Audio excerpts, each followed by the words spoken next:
Next क्या हुआ last time? अभी तक हम लोगों ने क्या क्या देखा है? देखो पहले हम लोगों ने लास्ट टाइम देखा था W is equal to minus integration of P dV, याद है?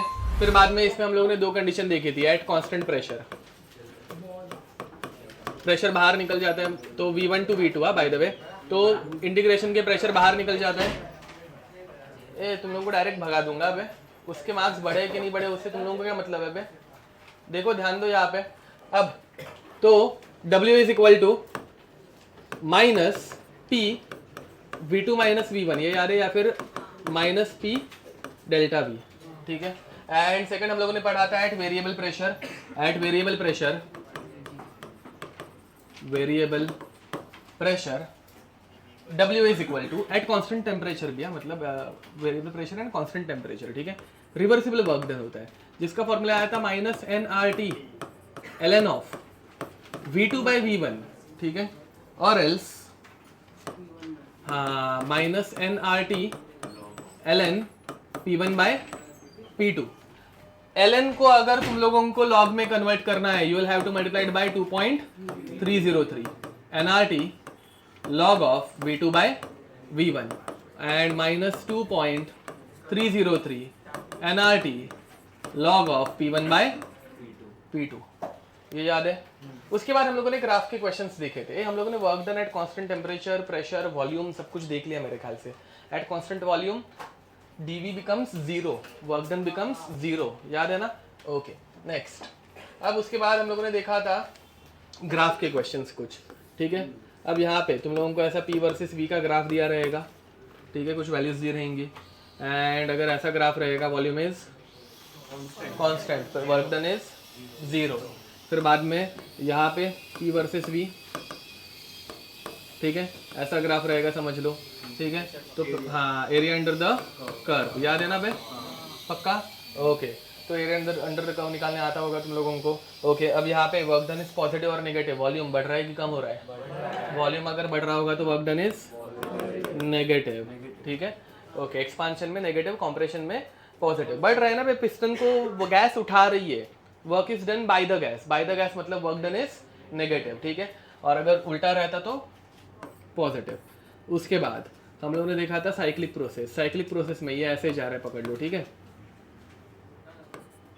ऐसे जा रहा है, ठीक है। Again work done is area under the curve, ये कर्व का एरिया है, समझ में आ रहा है? एरिया निकालने आता ही होगा तुम लोगों को, स्क्वायर का एरिया, रेक्टेंगल का एरिया तुम लोगों को निकालने आता है। दिस प्रोसेस इज क्लॉकवाइज और एंटी क्लॉकवाइज? क्लॉकवाइज, क्लॉकवाइज में वर्क डन इज नेगेटिव, ठीक है। एंड अगर एंटी क्लॉकवाइज रहेगा तो वर्क डन इज पॉजिटिव, ठीक है। ये सब याद है? उसके बाद हम लोगों ने P और V का ही ग्राफ है। उसके बाद हम लोगों ने देखना स्टार्ट किया था हीट, ठीक है। अब हीट अगर मैं टेम्परेचर बढ़ा रहा गया, फिर हीट इज एडेड तो Q is positive, and when it is removed Q is negative, याद है ये? ओके, अब उसके बाद हम लोगों ने कांस्टेंट हीट कैपेसिटी, मतलब हीट कैपेसिटीज देखी थी, ठीक है। तो हीट कैपेसिटी, ठीक है, पहला हम लोगों ने पढ़ा था total heat capacity, formula for total heat capacity is Q by delta T, ठीक है।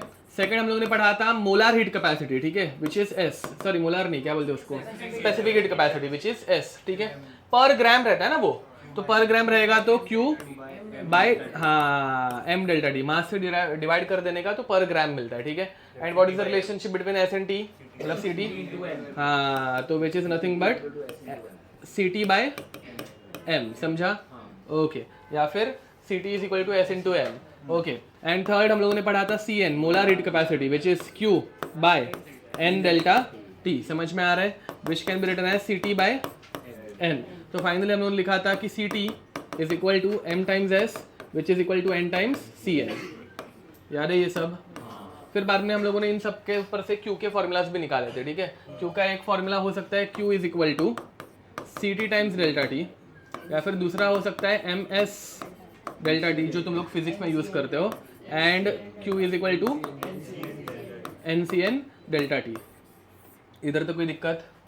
ओके, अब हम लोग पढ़ने वाले हैं molar heat capacities under different condition, ठीक है। हेडिंग डालो, इसके ऊपर बहुत सारे क्वेश्चन आए हुए हैं। ये देखो मैं तुम लोगों को समझ में आ रहा है, ये सिंपल सिंपल फॉर्मूलाज यूनिवर्सल, वो सिर्फ 4 अलग अलग कंडीशन में पूछे जाते हैं। आइसोबैरिक, आइसोबैरिक मतलब isothermal, isochoric and adiabatic constant heat. समझ में आ रहा है? तो उन 4 कंडीशंस में हम लोगों ने पहले वर्क डन पढ़ा, कांस्टेंट प्रेशर पे, वेरिएबल प्रेशर पे, कांस्टेंट टेम्परेचर पे एंड कांस्टेंट वॉल्यूम पे। समझ में आ रहा है? फिर हम लोगों ने हीट के बारे में अभी पढ़ा। अब हीट हम लोग अलग अलग कंडीशन में देखने वाले। समझ में आ रहा है? ठीक है, फॉर्मूला सेम रहता है, सिर्फ अलग अलग कंडीशन में उनकी वैल्यूज डिफरेंट रहती है। ठीक है, ओके। तो let's start with heat capacity, molar heat capacity under different conditions. ठीक है, तो हेडिंग लिखो, heat capacity at different in different processes, in different processes। चलो भाई, let's start with isothermal।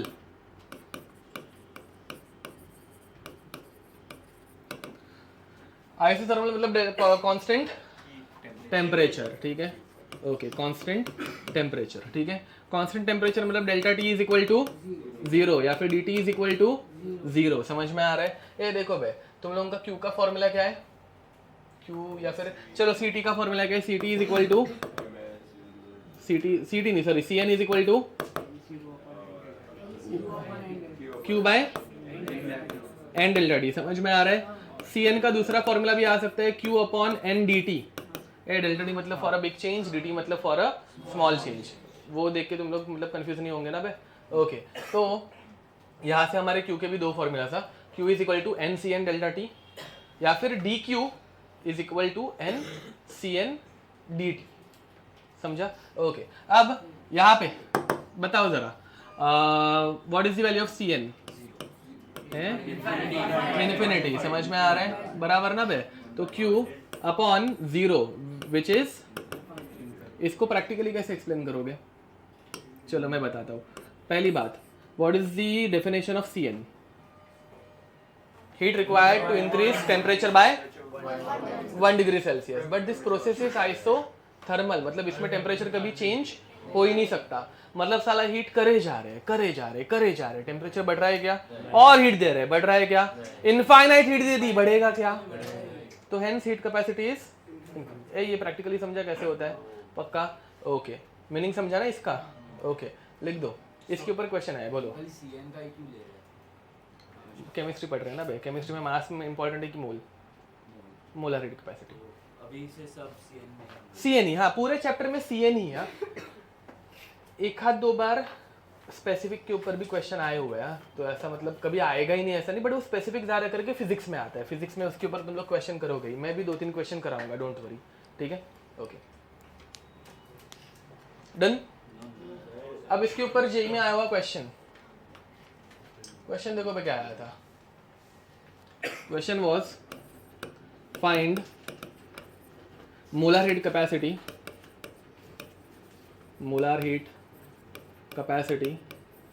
of water when it is in equilibrium with its solid state। अभी तुम लोगों को स्टेट चेंज एंड ऑल वो सब भी इस चैप्टर में मैं अलग से पढ़ाऊंगा, बट अभी मुझे इसके ऊपर क्वेश्चन लेना है, तो ये तुम लोगों को थोड़ा सा समझना पड़ेगा। ठीक है, ओके। तो it is in equilibrium with state. Okay, चलो बे, मतलब H2O का नॉर्मल स्टेट क्या रहता है? And now it is in equilibrium with, okay, what is the temperature at which it is equilibrium with its solid state? 0 degree Celsius. समझ में आ रहा है? ओके, इसका मीनिंग क्या है? अगर तुम लोगों ने वाटर का टेम्परेचर एग्जैक्टली 0 रखा तो लिक्विड वाटर भी रहेगा एंड आइस भी रहेगा। समझ में आ रहा है? पक्का? ओके, नहीं तो चाहिए तो ट्राई करके देखना, थर्मोमीटर अगर तुम्हारे घर पे रहेगा, ठीक है, 0 डिग्रीज वाला, तो ऐसे बर्फ़ लेना बहुत सारा, उसको उसके अंदर डिप करना, ठीक है, एंड आइस मेल्ट होने तक ये एक्चुअल में रहता है। आइस मेल्ट होने लग गया, तुम लोगों को लगा टेम्परेचर बढ़ेगा, कम होगा, क्या होना चाहिए? हाँ, वो चेंज होता ही नहीं है, वो 0 ही रहता है। जब तक उसमें आइस का एक छोटा सा टुकड़ा तक है ना, तब तक टेम्परेचर कितना बना रहेगा? एक पॉइंट पे पूरा आइस मेल्ट हो गया तो अभी वो बढ़ेगा, फिर 0 से 1 2 3 लेटेंट हीट कैपेसिटी। हाँ, पढ़ा है ना तुम लोगों ने? ओके, समझा? ठीक है। तो whenever liquid is in equilibrium with its solid state, मतलब वाटर, ठीक है, its temperature will remain constant. Constant temperature मतलब आइसोथर्मल, आइसोथर्मल मतलब Cn इज, ये मैंने क्या बोला समझा? तो all equilibrium processes are constant temperature process, समझा? And if temperature is constant, delta T is zero, delta T is zero तो Cn इज इन्फिनिटी, ठीक है। देयरफॉर Cn इज, ये समझ में आ रही है, MCQ में आया था, ठीक है। 4 ऑप्शन थे, इन्फिनिटी, तुम लोगों को अगर पता रहेगा तो आंसर आ जाएगा। यह भी लिक्विड और सॉलिड का था, दूसरे टाइम पे लिक्विड और गैस का आ सकता है, समझा? हाँ 100 डिग्री, और वो भी इन्फिनिटी आएगा, समझा? ओके लिख दो। ये क्वेश्चन कुछ PYQ नहीं है, ये मैं बना के दे रहा हूँ अभी, देखते तुम लोगों को कितना पता है। नहीं पता होगा तो मैं बता दूंगा, डोंट वरी। इस चैप्टर में हम लोग ये सब देखेंगे थोड़ा सा, ठीक है। अब पानी है, बॉईल हो रहे हैं, वेपर्स निकल रहे हैं, ठीक है, Cn कुछ तो है, पानी है, बंद करके रखा है, बॉईल हो रहा है, समझ में आ रहा है? Cn is, under which situation Cn is infinity and under which one Cn is not equal to infinity? चलो पूछो। ओके चलो डन, रेडी रेडी। लेफ्ट और राइट किसमें इन्फिनिटी है, ये क्वेश्चन है, लेफ्ट या राइट, ठीक है। चलो मैं लेफ्ट, ऑनलाइन वालों को भी लेफ्ट ही ऐसे ही दिखेगा ना, हाँ ठीक है, हाँ left, right, left one is correct. ध्यान दो बे, बस बस, जिन लोगों को नहीं समझा मैं बता दूंगा, यहाँ पे ध्यान देंगे सब जन, बस बस। Point number 1, equilibrium is achieved only in open container. यहाँ पे मतलब यहाँ पे इस केस में, इस केस में रुको रुको रुको, नहीं मतलब ये गलत स्टेटमेंट नहीं तो हो जाएगा। इस वाले सिचुएशन में इक्विलिब्रियम सिर्फ ओपन कंटेनर में रहेगा, ठीक है, क्योंकि हम लोग कंटिन्यूअसली नीचे से क्या प्रोवाइड कर रहे हैं, हीट। हाँ रुको, पूरा स्टेटमेंट नहीं तो ना बहुत गलत हो जाएगा equilibrium point of view. Actual में इक्विलिब्रियम में हम लोगों ने पढ़ा है कि equilibrium is achieved in closed container, ये इक्विलिब्रियम का पार्ट है। बट इस सिचुएशन में हम लोग नीचे से कंटिन्यूअसली हीट करते जा रहे हैं ना, लीच-एटलेस प्रिंसिपल डिस्टर्ब हो रहा है ना इक्विलिब्रियम बार बार, तो अगर ये ओपन रहेगा तो भाई एक्स्ट्रा की गैस उड़ते रहेगी और बॉइलिंग होगी, एक्स्ट्रा की गैस उड़ते रहेगी और बॉइलिंग होगी। समझ में आ रहा है मैं क्या बोल रहा हूँ? पक्का? ओके। तो यहाँ पे ये कंटिन्यूअसली ऐसे ऊपर ऊपर जाते रहेगा और बॉइलिंग होगी, कंटिन्यूअसली और ऊपर जाएगा और बॉइल होगा और ऊपर जाएगा। बट साला जब तक पानी बॉइल होते रह रहा है उसका टेम्परेचर कितना रहेगा? 100 ही रहेगा। समझ में आ रहा है मैं क्या बोल रहा हूँ? और अगर वो सिर्फ 100 रहेगा तो भाई यहाँ पे Cn कितना बनेगा? मैं क्या बोल रहा हूँ समझ में आ रहा है? बट यहाँ पे मैंने ऊपर लगा दी लिड। हाँ, अब यहाँ पे तुम लोग वेपर्स बढ़ाते जा रहे हो साला, उसकी वजह से क्या बढ़ेगा? प्रेशर बढ़ेगा। क्या बढ़ेगा?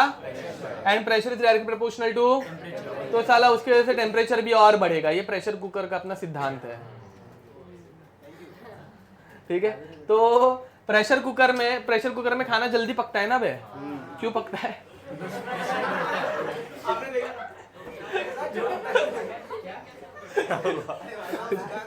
क्यों बढ़ता है? क्यों बढ़ता है प्रेशर कुकर में खाना जल्दी क्यों बनता है? बिकॉज टेम्परेचर यहाँ पे 100 के ऊपर रहता है। समझ में आ रहा है? ठीक है, तो ये टेम्परेचर मतलब 110 या फिर 103 जो कुछ रहेगा चला जा सकता है। समझ में आ रहा है? प्रेशर कुकर में प्रेशर जनरेट होने की वजह से टेम्परेचर और बढ़ता है। फॉलोड। तो यहाँ पे तुम लोगों की हीट कैपेसिटी इन्फिनिटी है क्या? ना, इसकी कुछ तो वैल्यू रहेगी, इधर कुछ तो एक्स है, कुछ हीट देने के बाद वो टेम्परेचर और बढ़ेगा। बट यहाँ पे इन्फिनिटी है। ये दोनों के बीच का डिफरेंस समझा? हाँ, नहीं, एक पॉइंट के बाद जाके एकदम हाई टेम्परेचर पे देखो बे, वैसे तो पॉइंट करेक्ट है, ठीक है, सही बोला उसने, इसलिए हम लोग उसके ऊपर सिट्टी लगा के रखते हैं ताकि एक्स्ट्रा के वेपर्स निकल जाए। अगर साला पूरा बंद करके ऐसा अगर करूंगा तो बॉम्ब बन जाएगा। हाँ तो वो फट जाएगा। अब तो उसने करेक्ट बोला, ऐसे कुछ उसका गलत नहीं है, सही है, बराबर। हाँ ठीक है, यस, ये समझा ये। तो टेम्परेचर बढ़ते जाएगा, एक पॉइंट के बाद फट जाएगा। इसमें हाँ, इसमें टेम्परेचर कंटिन्यूसली बढ़ रहा है, तो टेम्परेचर बढ़ रहा है मतलब कुछ तो हीट कैपेसिटी है। बोलो ये चाहिए तो यहाँ पे लिख देना कि in a close container pressure increases, temperature also increases. समझा? ये क्यों होता है अगले साल पढ़ना है सोल्यूशन, अगले साल मतलब अभी दो चैप्टर के बाद, ठीक है। हाँ, केमिकल काइनेटिक्स के बाद पढ़ाऊंगा, ठीक है। Okay, temperature increases therefore Cn is not infinite. हम लोग केमिकल इक्विलिब्रियम में केमिकल रिएक्शंस पढ़ रहे थे, ये फिजिकल इक्विलिब्रियम का एग्जांपल है वैसा, और वो भी कंटिन्यूसली हम लोग इसको डिस्टर्ब कर रहे हैं ना। इक्विलिब्रियम सेट होने के लिए हीट देनी नहीं रहती क्लोज कंटेनर में, तो विदाउट हीट। यहाँ पे हम लोग कुछ तो चेंज कर रहे हैं, तो लीच-सेटलेस प्रिंसिपल के अकॉर्डिंगली कुछ तो होगा, आगे पीछे कुछ तो रिएक्शन जाएगी। ओपन कंटेनर रहेगा तो इक्विलिब्रियम में है वैसा। चलो next, isochoric condition. Isochoric condition, isochoric मतलब कांस्टेंट वॉल्यूम पता होगा, तो delta V is equal to 0 and dV is equal to 0. If dV is equal to 0, we know that work done is also equal to 0. If work done is equal to 0, delta U is equal to Q plus W. अभी तक derive नहीं किया, आगे जाके derive करेंगे, ठीक है। तो from this we can say that delta U is equal to Q. Can I call it QV? QV stands for heat change at constant volume. Heat change at constant volume. V for volume. समझा? लिख देता हूँ मैं, constant volume, ठीक है। चलो भाई, Q का फॉर्मूला क्या है अपना? Q is equal to N Cn delta T। समझा? Now QV is equal to N CV delta T। कोई दिक्कत? CV is molar heat capacity at, समझा? ठीक है, तो QV is called, sorry, CV is called as molar heat capacity at constant volume। molar heat capacity at constant volume, ठीक है।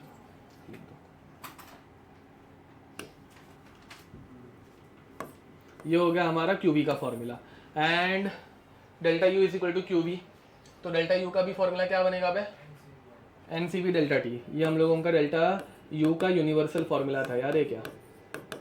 NCV delta T। और else DU is equal to NCV DT। ये समझे क्या? Small change. DU मतलब small change in internal energy. ए देखो, delta और D में इतना सही फर्क है, डेल्टा मतलब बिग चेंज, D मतलब स्मॉल चेंज, समझा? तो for a big change in temperature, large change in internal energy is observed. For a small change in temperature, a small change in DU is observed. खत्म,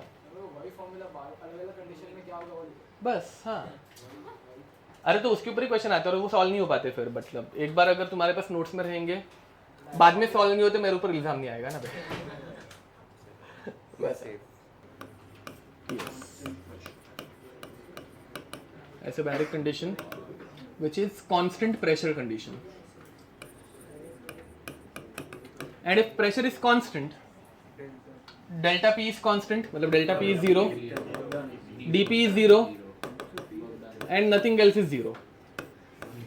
हाँ, बाकी कुछ नहीं है, सबसे डिफिकल्ट हो जाता है, इसमें कुछ भी 0 नहीं होता, ठीक है। सबकी कुछ ना कुछ वैल्यूज आने वाली है। तो चलो बे, W की क्या वैल्यू आती है वो बाद में कभी देखेंगे। अभी के लिए मेरा इतना थोड़ा सा सिर्फ याद रखना मेरे लिए, ठीक है, दैट ये बाद में डिराइव करेंगे, ठीक है। Delta H is heat change at constant pressure, ये आगे जाके मैं डिराइव करके दिखा दूंगा, डोंट वरी, बट अभी के लिए याद रखना, ठीक है। चलो बे, what is the formula of Q? NCN delta T, बराबर है। Then what is the formula of QP? Very nice, NCP delta T, समझा? And from this we can say that delta H is also equal to NCP delta T, and DH is equal to NCP DT, ठीक है। delta H for enthalpy, very nice, ठीक है। And enthalpy is defined as heat change at constant pressure, दिख रहा है ना भाई, QP heat change at constant pressure, वो लिख के देने की जरूरत नहीं है ना भाई, heat change at constant pressure. Okay, CP लिख दो, CP क्या रहता है, हीट चेंज एट कांस्टेंट, हाँ sorry, molar heat capacity eight constant pressure, molar heat capacity eight constant pressure, ठीक है। इन सब के क्वेश्चन अभी हम लोग कर नहीं पाएंगे, थोड़ा सा और डेल्टा एच एंड ऑल क्या है वो अपने को पता रहना चाहिए, CP कैसे निकलते वो पता रहना चाहिए, वो करेंगे बाद में, ठीक है। Adiabatic process,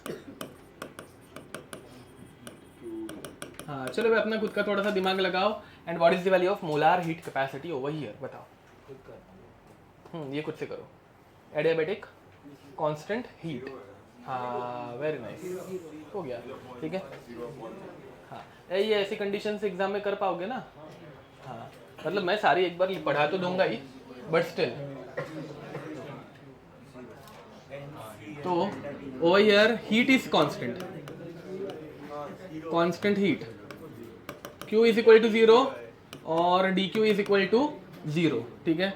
and Cn is equal to Q by n delta T, तो Cn is also equal to 0। Heat का ही सवाल नहीं है तो हीट कैपेसिटी का भी सवाल नहीं, उनका वो डाउट, हीट नहीं करेंगे तो क्या होगा वो। अब हेडिंग लिखना है डिग्री ऑफ फ्रीडम, हम लोग CP CV कैसे निकालते हैं वो पढ़ रहे हैं, ठीक है। डिग्री ऑफ फ्रीडम, हाँ ध्यान दो, मस्त है मस्त है। ईयर ऑफ फ्रीडम नहीं पूछा भाई साले, डिग्री ऑफ फ्रीडम,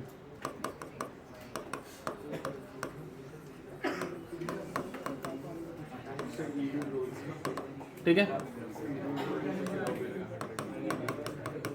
ध्यान देंगे, हमारे पास 3 टाइप की डिग्री ऑफ फ्रीडम्स रहती है, ठीक है। एक रहती है ट्रांसलेशनल डिग्री ऑफ फ्रीडम, दूसरी रहती है rotational degree of freedom, and तीसरी रहती है वाइब्रेशनल डिग्री ऑफ फ्रीडम। इनका मीनिंग क्या है देखते हैं, ठीक है। अब देखो बे, एक कोई एटम है, यह एटम कितने तरीके से रोटेट कर सकते हैं, ये मजेदार एटम नहीं है बे। किसी पास ऐसे गोला है, कुछ ऐसे कंचा वंचा, ऐसे टॉफी वॉफी ऐसे गोल, स्पेरिकल स्पेरिकल, कुछ तो स्पेरिकल चीज, मार्बल या फिर है क्या, है क्या, चलो ठीक है। देखो बे, दे बे, वही दे दे, छोड़ो। ये स्पेरिकल है, इमेजिन करो बे, स्पेरिकल है, ठीक है, गोला है, ठीक है। अब ये एक सिंगल एटम है, मोनोएटॉमिक गैस बोल सकते हैं इसको, monoatomic gas, helium gas, neon gas, argon gas. Mono मतलब एक, एटॉमिक मतलब एटम, तो एक सिंगल एटम की गैस है। अब ये कैसे कैसे मूव कर सकते, देख बे, ऊपर नीचे, एक degree of freedom. Degree of freedom मतलब कितने डिग्री से वो, मतलब या फिर कितने तरीके से वो मूव कर सकती है, समझा, ऊपर नीचे। दूसरा लेफ्ट राइट, ओके। तीसरा आगे पीछे, इसमें हाँ, और गोल गोल घूम सकती है, बराबर है ना बे, गोल गोल गोल गोल, अरे गोल घूमते हुए क्या, अब देखो बे, रुको रुको रुको, नहीं वाइब्रेशन क्या, नहीं नहीं रुको रुको, मुझे पूरा एक्सप्लेन करने दो, बाद में तुम लोग टाइम पास करेंगे, सुनो रुको। गोल घूम सकती है, बराबर, बट ये इसका गोल घूमने से, इसके गोल घूमने से इसके पोलरिटी में कुछ डिफरेंस नहीं आता। पोलरिटी क्या रहते हैं एंड ऑल वो थोड़ी देर के बाद में बता पाऊंगा, बट इसका गोल घूमना मतलब एक गोला है एस ऑर्बिटल जैसे, उसको तुम कैसे भी घुमाओ, ऐसे घुमाओ, ऐसा घुमाओ, हाँ कैसे दिखेगा, स्फीयर ही दिखेगा ना बे, गोला गोला दिखेगा। तो उसके गोल घूमने से उसके कुछ एनर्जीज में डिफरेंस आ रहा है क्या, चेंज आ रहा है क्या, नहीं। मैं क्या बोलने की कोशिश कर रहा हूँ, समझ में आ रहा है। एक्चुअली उसकी पोलरिटी में कुछ डिफरेंस नहीं आता, बट वो अपने को अभी नहीं पढ़ना है, ठीक है। तो उससे कुछ फर्क नहीं पड़ता। तो उसके रोटेशनल डिग्री ऑफ फ्रीडम कुछ काम की है क्या, नहीं। तो उसकी सिर्फ एक ही डिग्री ऑफ फ्रीडम काम की है, कौन सी, ट्रांसलेशनल। ट्रांसलेशन, ट्रांसलेट करना समझ में आया ना, ऊपर नीचे, आगे पीछे, आजू बाजू, इसमें कोई दिक्कत। तो एक सिंगल एटम कितने डिग्री ऑफ फ्रीडम बता सकता है, हाँ 3, ऊपर नीचे, आजू बाजू, आगे पीछे, गोल घूमने से कुछ फर्क गिर रहा था क्या? नहीं, तो कितनी डिग्री ऑफ फ्रीडम दिखा सकता है? 3। समझ में आ रहा है? तो एक आइटम 3, 2 आइटम रहेंगे तो 6, 3 आइटम रहेंगे तो वो कैसे कौन से वो बताऊंगा, बट ये इतना समझा। तो पहली बात, टोटल डिग्री ऑफ फ्रीडम का अपने को फॉर्मूला पता चल गया। वेरी नाइस, n into 3, समझा? तो total degree of freedom can be written as 3 into n, where n is number of atoms. Very nice, ठीक है, चलो। तो where n is number of atoms, इसमें कोई दिक्कत? अब ध्यान दो बे, डायटोमिक गैस हो गई H2, चलेगा H2। पहला, कितने आइटम्स है? How many degree of freedoms? अब काउंट करते कौन से 6, ध्यान देंगे सब जन। 1 2 3। अब रोटेशन देखो, कौन से रोटेशन मतलब क्या वो दे बताना मुझे। दिखा चेंज? ओके ठीक है, दिखा चेंज? दिखा चेंज? नहीं, तो इस एक्सिस पे रोटेशन करने से कुछ मतलब हो रहा है क्या? मैंने क्या बोला समझा? तो कितने, हाँ कितने हुए? तो रोटेशनल कितने आए? 5 आए, सॉरी 2 आए। ट्रांसलेशनल कितने आए? 3। और चौथा वाइब्रेशन। ये बॉन्ड है, बॉन्ड इलास्टिक रहता है एक्चुअल में, ठीक है? तो बॉन्ड ऐसे वाइब्रेट हो सकता है, ऐसे ही होगा ना। और कोई वाइब्रेशन पॉसिबल है क्या? मैं क्या बोल रहा हूँ समझ में आ रहा है? पक्का, ठीक है? तो वाइब्रेशनल डिग्री ऑफ फ्रीडम कितने हैं इसमें? एक ही। इसमें कोई दिक्कत? तो अगर कोई मॉलिक्यूल लीनियर है, ये लीनियर मॉलिक्यूल दिख रहा है, लीनियर मॉलिक्यूल में कितने डिग्री ऑफ फ्रीडम, सॉरी कितने रोटेशनल डिग्री ऑफ फ्रीडम आए थे? 2, एक ये वाला और एक ये वाला। इस वाले से कुछ फर्क गिरा था क्या? मैंने क्या बोला समझा? तो पहली बात, चलो एक एक करके हम लोग लिखना स्टार्ट करते हैं। तो एक साथ लिखने जाऊंगा तो कंफ्यूजन होगा। एक मिनट, मुझे पहले लिखने दो। मोनोएटॉमिक गैस, मोनोएटॉमिक गैस, ठीक है? मोनोएटॉमिक गैस के लिए हम लोगों का डिग्री ऑफ फ्रीडम टोटल रहता है 3, क्योंकि 3 into 1।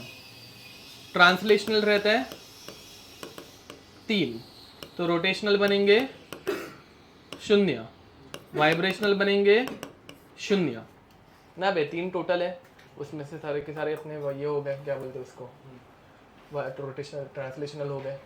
Next, diatomic gas.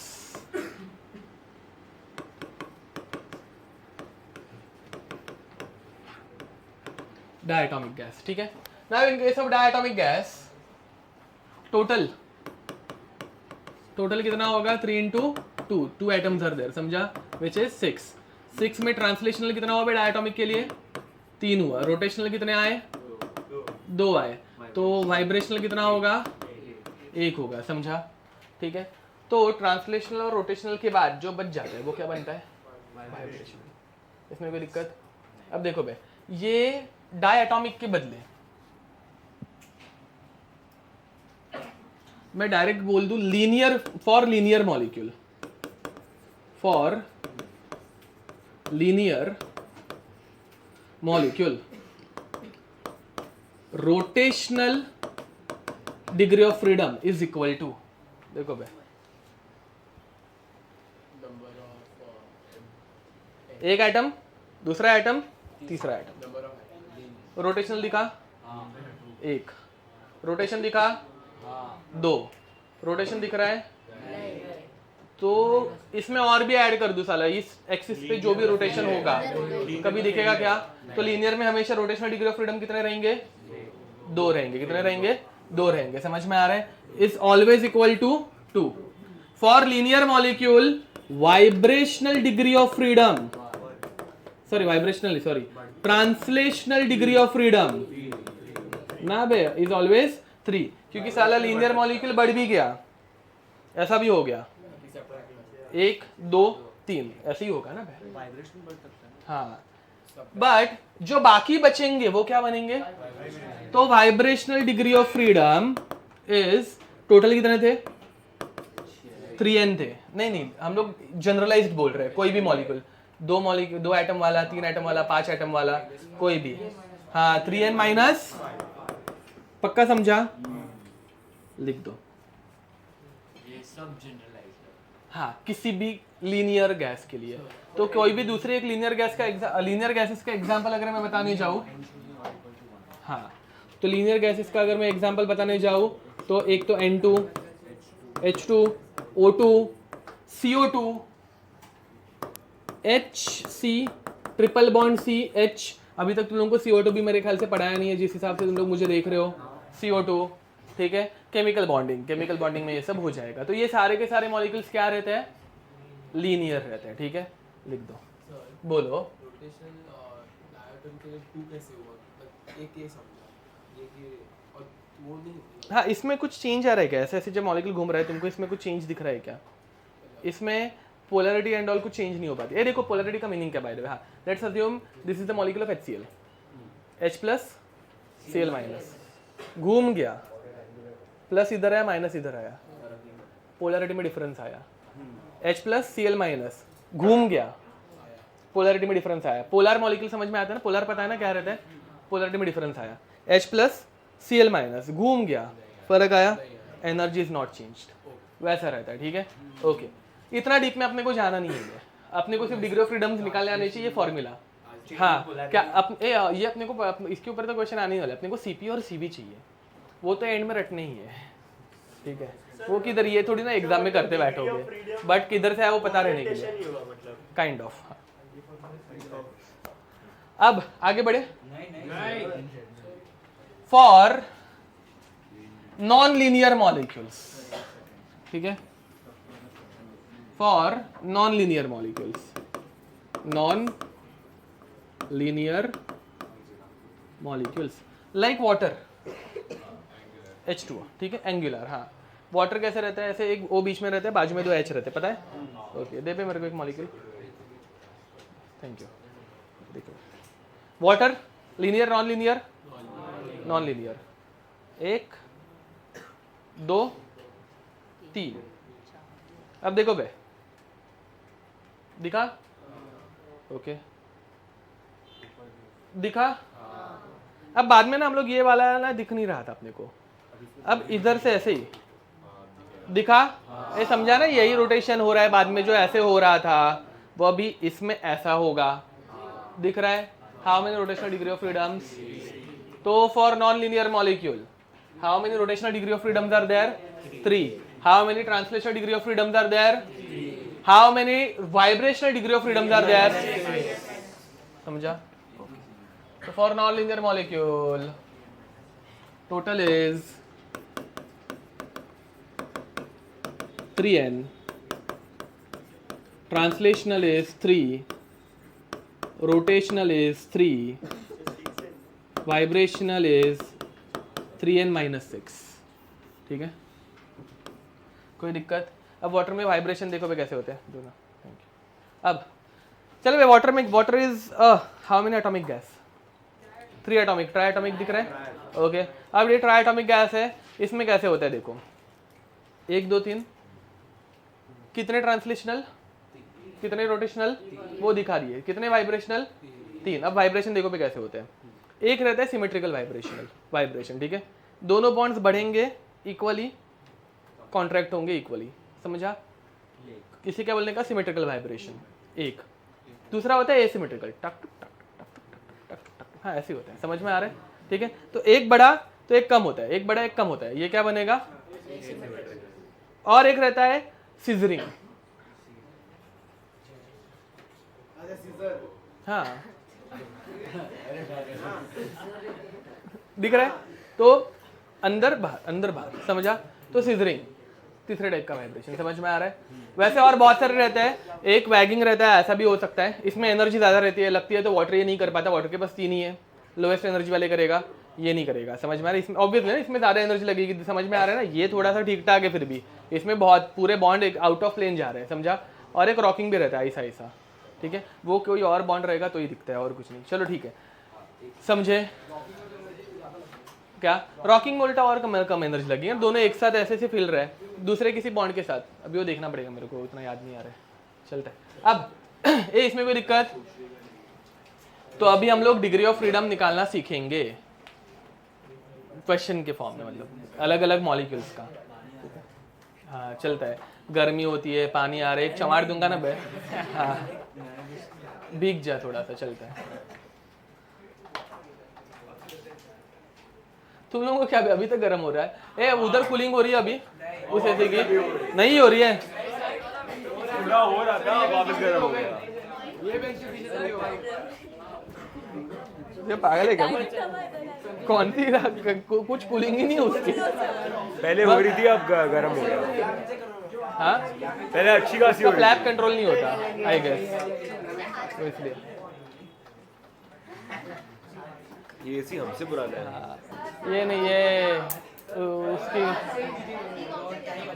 हाँ बराबर।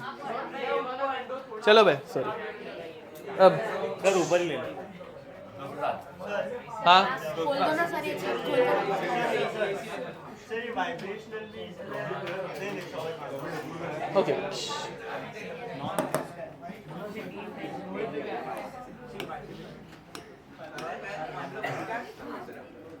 ये ध्यान देंगे बे। अब हेडिंग लिखना, रिलेशनशिप बिटवीन, हम लोग आखिर में क्या निकाल रहे हैं? सीपी और सीवी निकाल रहे हैं ना बे। तो हेडिंग लिखना सीपी एंड सीवी, ठीक है। पहले सीपी और सीवी का रिलेशन ढूंढ लेते हैं एक छोटा सा, ठीक है, ध्यान दो। CP minus CV is equal to R. ये आर क्या है? Gas constant. अपने केमिस्ट्री में एक ही आर है, गैस कांस्टेंट, समझ में आ रहा है? ठीक है, तो ये गैस कांस्टेंट है और ये आर की दो वैल्यूज है भाई यहाँ पे। R is equal to 8.314 joule per mole पर केल्विन, या फिर आर इज इक्वल टू 1.986 है एक्चुअली, केल्विन, सॉरी केल्विन क्या, कैलोरी पर मोल पर केल्विन, ठीक है। वो ये देखो, थर्मोडायनेमिक्स में हम लोग एनर्जी की बात कर रहे हैं, समझ में आ रहा है? एनर्जी के दोनों यूनिट्स वाली ये वैल्यूज अपने को काम आती है थर्मोडायनेमिक्स में। मोल कंसेप्ट एंड ऑल में हम लोग क्या यूज करते थे? लीटर, एटमॉस्फेयर, वॉल्यूम सब निकालना था, तब हम लोग वो 0.0821 यूज करते थे। थर्मो में ये दो वैल्यूज, ठीक है। 8.314 can be written as 25/3, 1.984 can be written as 2। याद है ना, लास्ट टाइम लिख के दिया था? ओके, तो अभी वापस लिख के रखना। This will be used as 25/3 and this is taken as 2। चलो हाँ, नहीं ये तुम लोग फिजिक्स में डिराइव कर लोगे, यहाँ पे अपने को करने की जरूरत नहीं है, ठीक है। अब हाँ, इसको मेयर्स इक्वेशन बोलते हैं, चाहिए अगर नाम चाहिए होगा, मेयर्स इक्वेशन, ठीक है, मेयर्स। हाँ, next Cp by Cv is equal to gamma, ठीक है, ये एक याद रखना। Gamma is called as atomicity, ठीक है, एटॉमिसिटी। नेक्स्ट, तो मुझे बताओ Cp इज इक्वल टू, हाँ, गामा टाइम्स Cv, समझा? तो गामा टाइम्स Cv, ये अगर मैं यहाँ पे ऊपर पुट कर दूं तो gamma times Cv minus Cv is equal to are.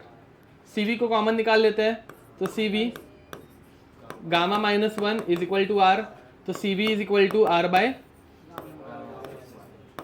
Gamma -1, समझे? ये सब फिजिक्स में ही ज़्यादा यूज होने वाला है, ठीक है, ये याद रखना, ये भी याद रखना, ये तो सेम ही है, और ये एक याद रखना, बहुत इंपॉर्टेंट 3 चीजें, ठीक है। तो सीवी का फॉर्मूला रहता है, ध्यान देना, number of translational degree of freedom plus number of rotational degree of freedom into r/2। ध्यान देंगे, this is at low temperature, ठीक है। देख बे, लो टेम्परेचर मतलब बहुत कम टेम्परेचर, रूम टेम्परेचर या फिर उससे छोटा, ठीक है। उस मोमेंट पे क्या हो जाता है, कोई एक स्प्रिंग, ठीक है, वो भी, या फिर कोई एक ऐसे मॉलिक्यूल जो कंटिन्यूसली वाइब्रेट हो रहा है, वो वाइब्रेट कब होगा? जब उसको हीट मिल रही है ना बे, नहीं तो बॉन्ड तो स्टिफ रहना चाहिए, बॉन्ड फोकट में ऐसे कम ज़्यादा होगा क्या? तो लो टेम्परेचर पे उसको हीट मिल रही है क्या, तो वो वाइब्रेट एक तो बहुत स्लो कर रहा है या फिर नहीं कर रहा है, स्टिफ है। क्या बोल रहा समझ में आ रहा है? तो उस टाइम पे वाइब्रेशनल डिग्री ऑफ फ्रीडम कुछ रोल प्ले करेगा क्या? नहीं, मैं क्या बोल रहा हूँ, समझ में आ रहा है? टेम्परेचर बढ़ेगा तो वाइब्रेशनल डिग्री ऑफ फ्रीडम भी आएंगी, समझ में आया? पक्का। दूसरी बात, वाइब्रेशनल डिग्री ऑफ फ्रीडम के लिए ज्यादा एनर्जी लगती है, ऑब्वियस है ना बे। लो टेम्परेचर पे मॉलिक्यूल, देख बे इस रूम में रूम टेम्परेचर पे ऑक्सीजन गैस है, मूव कर रही होगी ना बे, घूम भी रही होगी, घूमना और मूव करना ज्यादा एनर्जी लगती है क्या? बट उसके बॉन्ड को ऐसे वाइब्रेट करने में बहुत एनर्जी लगती है, समझ में आ रहा है? तो इस तो इस रूम टेम्परेचर पे ऑक्सीजन मॉलिक्यूल वाइब्रेट हो रहा है क्या? बट वो हिल रहा है, मतलब ट्रांसलेट कर रहा है, रोटेट कर रहा है। मैंने क्या बोला, समझा? बट एट हाई टेम्परेचर,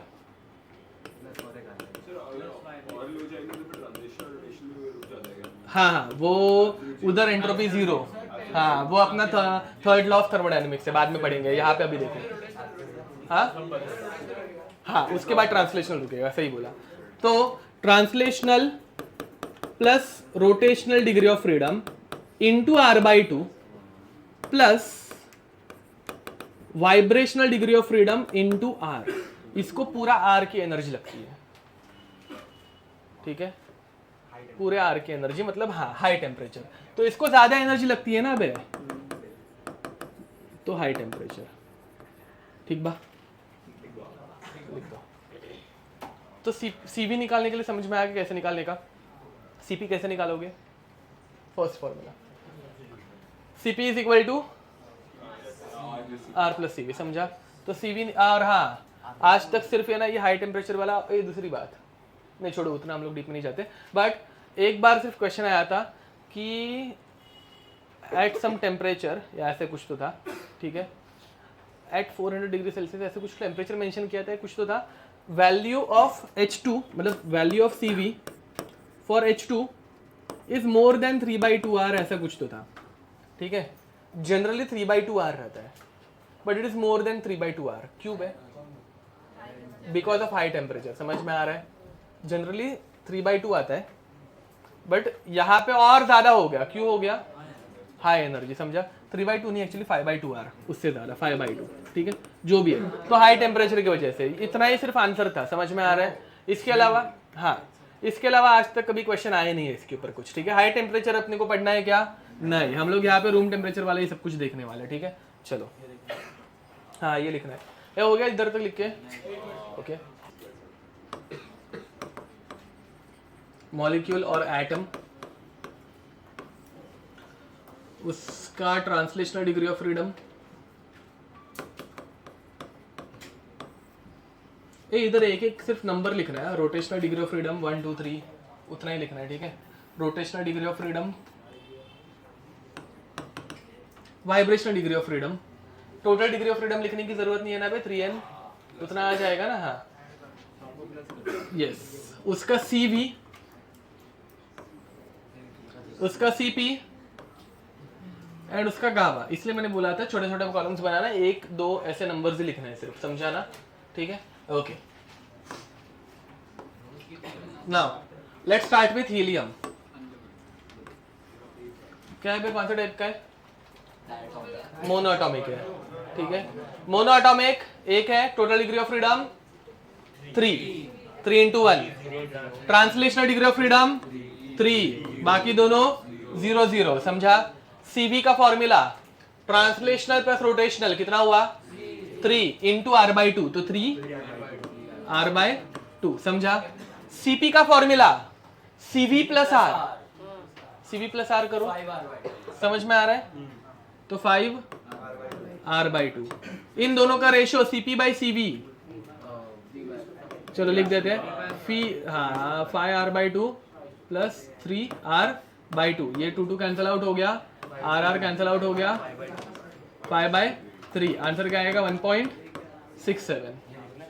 हाँ सॉरी, सब मोनोएटॉमिक गैसेस के लिए, हाँ सब नोबेल गैस हाँ सारे के सारे, हाँ लो टेम्परेचर के लिए कर रहे हैं, यस। ये समझा? तो साला हीलियम आए, नियॉन आए, आर्गन, क्रिप्टॉन, जेनॉन, सबके लिए, मतलब मोनोएटॉमिक के लिए, ठीक है? ऐसे ही रहता है। नेक्स्ट डायटॉमिक, ये मोनोएटॉमिक के लिए था, ठीक है? डायटॉमिक में H2 दिया हो, N2 दिया हो, O2 दिया हो, Cl2, F2, Br2, कोई भी डायटोमिक, समझ में आ रहा है? पहली बात, what is the total degree of freedom? 6, 3 into 2, 6। Translational हमेशा कितने रहते हैं? 3। रोटेशनल याद है ना भाई, ये 2 रहता है। एंड वाइब्रेशनल फिर कितना होगा? इसमें एक ही वाइब्रेशन होगा भाई, बॉन्ड स्ट्रेच होगा, कंप्रेस होगा, स्ट्रेच होगा, कंप्रेस होगा, बस, ठीक है, okay. CV translational plus rotational only, क्या हो गया? 3 + 2 5, 5R/2, समझा क्या? 5R/2 लो टेम्परेचर पे, हाँ। CP कितना आएगा? 5R/2 + R 7R/2, 7/5 डायरेक्ट लिख दूं, आंसर आएगा 1.4।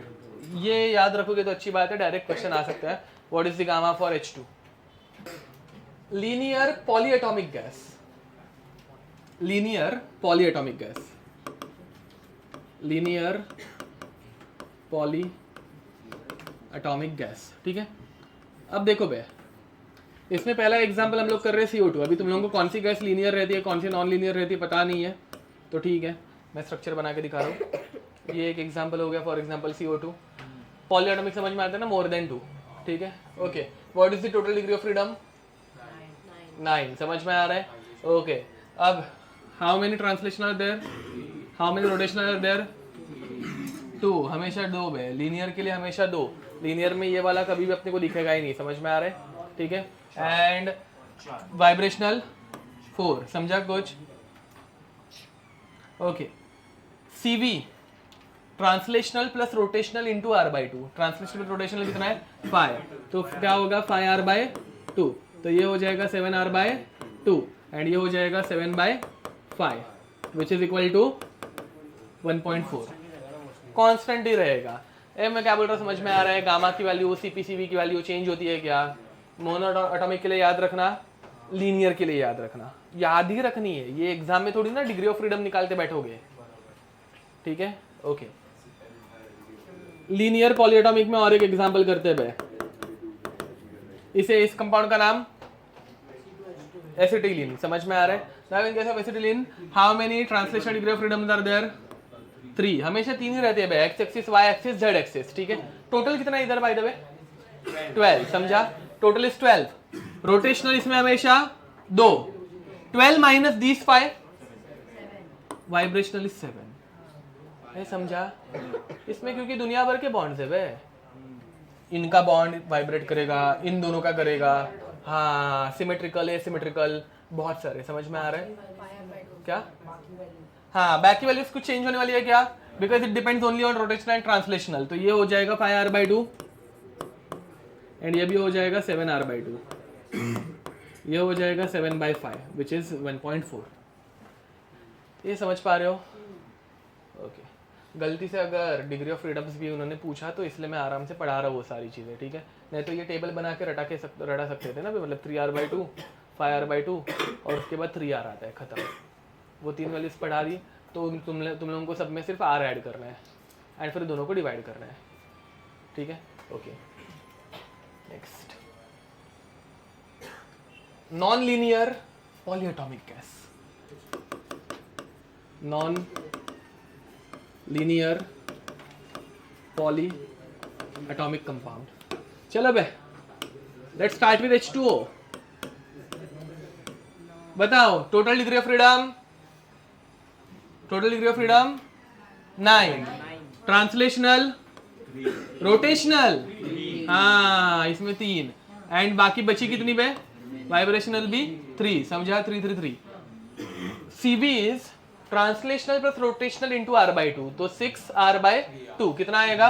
3R, 4R, 4/3, 1.33, correct. इसमें कुछ दिक्कत नहीं है ना बे? अब थोड़ी सी लास्ट में दिक्कतें करते हैं। देखो बे, CH4, अच्छा तूने बराबर बोला, CH4 total degree of freedom 15, बराबर, वेरी नाइस। तो ये हो गया 3, ये भी हो गया 3, ये हो गए, वेरी नाइस, समझा? ठीक है, ओके दिख रहे हैं ना भाई, इतने सारे 4 बॉन्ड्स है। सिमेट्रिकल स्ट्रेचिंग, एसिमेट्रिकल स्ट्रेचिंग हो गए 8 वहाँ पे हो गए, उसके बाद बाकी जो बचेगा वो ठीक बा। नेक्स्ट ये क्या बनेगा 3r 6r/2 एंड ये 4r, क्योंकि 3r + r 4r, ये हो जाएगा 4/3। तो लोग समझ में आ रहा है, CP/CV अपने को ज़्यादा करके पूछा जाता है जिनके वाले कांस्टेंट है। चलो एक लास्ट मेरे लिए कर लो, बेंजीन।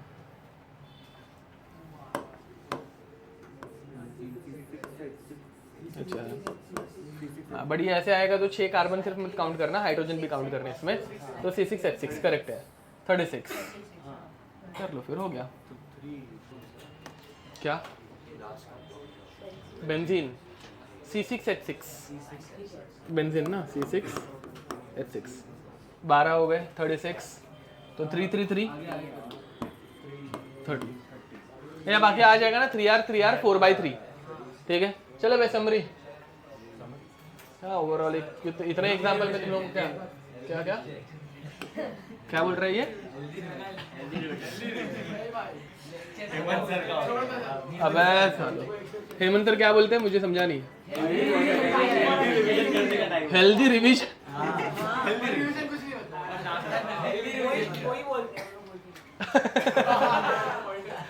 हेलो बढ़िया। ओके अब देखो भाई, तो टाइप ऑफ मॉलिक्यूल और एटम ठीक है, उसका CV CP एंड उसका गामा, बस इतना ही ठीक है। तो for monoatomic gas, very nice, तो for monoatomic gas CV is 3r/2 5r/2 5/3 1.67 correct. फिर बाद में डायटॉमिक, रुको, और लीनियर पॉलीएटॉमिक सेम ही है ना, क्योंकि इसलिए 5r/2 7r/2 7/5 या 1.4। समझ में आ रहा है? बस ये 3 ही वैल्यूज याद रखनी है और कुछ नहीं। वो ऊपर सिर्फ बोलते हैं नाम के लिए पढ़ाना पड़ता है, क्या कर सकते हैं वैसा। हाँ तो next non linear polyatomic gas correct 3r 4r 4/3 very nice. समझे? बस एक्चुअल में इतना टेबल बना के देता तो भी चल जाता, मेंस पॉइंट ऑफ व्यू तो पूरा ही चल जाता। कौन सा? वो ग्राफ वाला ना, कितना मस्त था ना वो क्वेश्चन, इजी है वो। अरे एक दो, वो क्वेश्चन एक्चुअल में बहुत इजी है। देखो बे, ये वाला था, 2 एटम्स है बट इनके बीच में कोई इलेक्ट्रॉनिक रिपल्शन नहीं है कि अट्रैक्शन नहीं है, और उनकी पोटेंशियल एनर्जी पूछी है H2 मॉलिक्यूल की। एक हाइड्रोजन की एनर्जी रहती है -13.6 टोटल एनर्जी, पोटेंशियल एनर्जी हमेशा इसका डबल रहते 27.2। This is for 1 hydrogen potential energy, but they are asking about H2 मॉलिक्यूल। तो H2 के लिए 2 एटम हो गए, तो into 2 -54.4 electron volt, but they have asked it in kilo joule per mole multiplied by 96.5।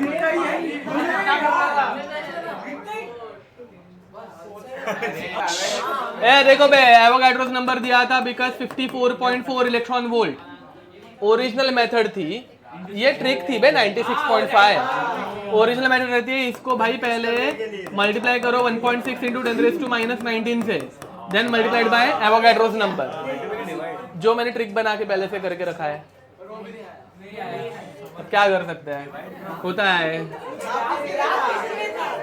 ए चलो भाई क्वेश्चन के ऊपर आता है। Question is find the heat required to increase temperature of 32 grams of oxygen gas from 25 degrees Celsius to 35 degrees Celsius in a closed container, in a closed container या फिर rigid close container. Close container दिखते ही constant volume, समझ में आ रहा है?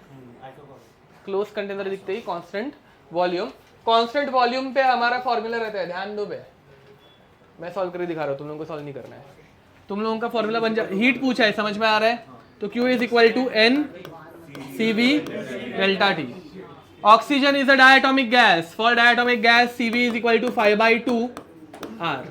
हाँ, let's say R is equal to 2 calorie per mole पर केल्विन ना, थोड़ा इजी हो जाएगा, 2 कैंसिल आउट हो जाएगा, समझा? What is the number of moles of oxygen gas? 2, समझा? सॉरी 1, हाँ 1, ठीक है, इनटू CV 5/2 है, पीछे वाले क्यों बातें कर रहे हैं बे, into 25 degree Celsius 298, sorry final ना बेटी 2 - T1 तो 3, अबे मुझे पता है बे, एक बार मुझे सिर्फ बता देने दो ना, फिर भी तो 308 - 298, आंसर कितना आएगा 10। तो इतना याद रखना, डेल्टा टी डिग्री सेल्सियस में भी और डिग्री केल्विन में भी सेम है, ठीक है? तुम लोगों को पता होगा, फिर भी मेरी तरफ से एक बार, नहीं तो सालों बोलोगे मैंने नहीं पढ़ाया था। तो 1 इंटू ये क्या 5 इंटू 10, आंसर कितना आएगा 50 कैलोरी। जूल्स में पूछा रहता था 8.314। क्वेश्चन समझा? नहीं, यहाँ पे ही हाँ वैसे भी कर सकते हो, चलेगा, बट 4.187 से मल्टीप्लाई करना पड़ेगा बाद में वैसा, ठीक है? इन के बदले मतलब ये एक काम करो भाई, in a a close container be at constant pressure. चलो कुछ नहीं, 70 आंसर आएगा, 7/2, 5/2 के बदले 7/2 लोगे, 5/2 के साथ 50 था, 7/2 के साथ 70 आएगा, खत्म। चलो भाई, तो हेडिंग लिखो, इंटरनल एनर्जी, नहीं you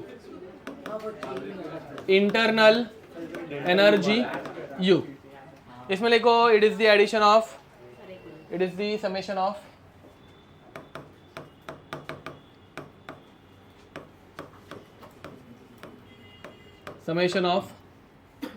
all the possible energies, all the possible energies present in a compound, ठीक है? और मॉलिक्यूल और एटम, कुछ भी, ठीक है?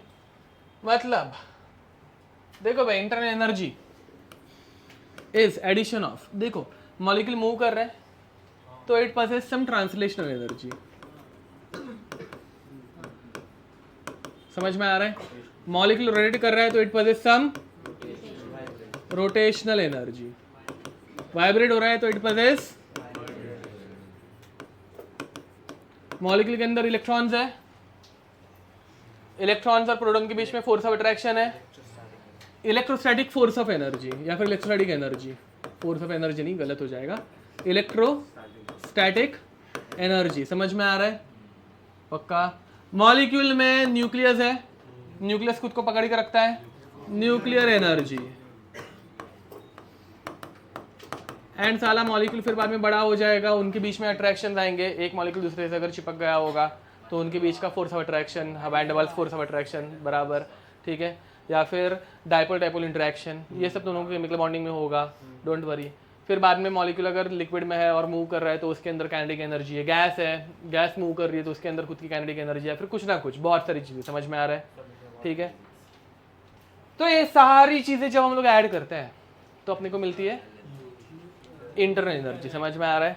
क्या लगता है भाई, ये सारी चीज़ें हम लोग प्रैक्टिकली निकाल सकते हैं क्या? नहीं, समझ में आ रहा है?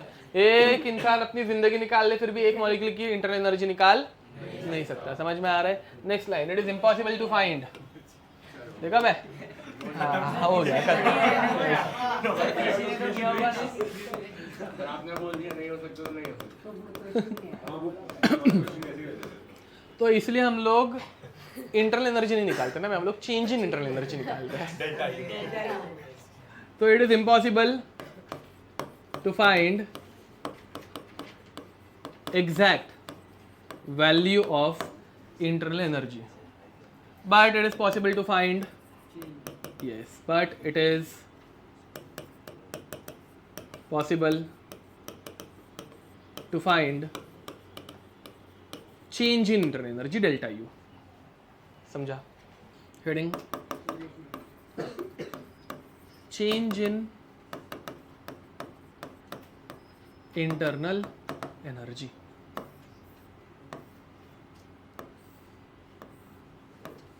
देखो बे, एक गैस है इनिशियल स्टेट पे, इसकी कुछ एनर्जी है U1, ठीक है. Now let's say that this gas is heated, मतलब इसमें कुछ Q ऐड हुई कि निकाली पे ऐड हुई, तो कुछ Q ऐड किया एंड इसके ऊपर कुछ प्रेशर अप्लाई किया, मतलब work is done on the gas या बाय द गैस, W ना. ओके, अब तो इसकी नई एनर्जी है, अभी नई एनर्जी को क्या बोलूं, U2. कहना ऐसे U2 is initial U1 plus Q plus, बराबर है कि नहीं. Okay, what is the change in energy, U2 minus U1. Okay,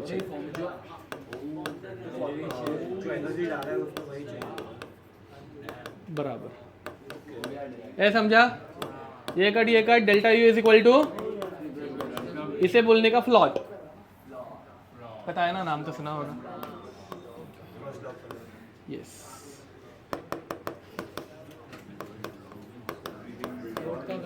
press कर रहे हैं हम लोग, वो देख. अच्छा ओके, मैंने बढ़ाया, कम नहीं किया क्या उसको, सॉरी. इसको कम करो भाई, इसके वॉल्यूम को, डायग्राम गलत बनाई, सॉरी. प्रेशर को बढ़ाया ना, तो थोड़ा सा वॉल्यूम कम हो गया.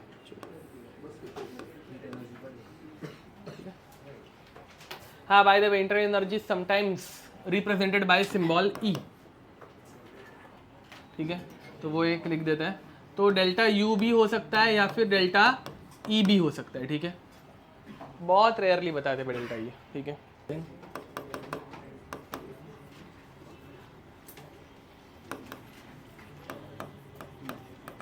Internal energy under different processes, ठीक है. पॉइंट नंबर 1, आइसोथर्मल ले ले.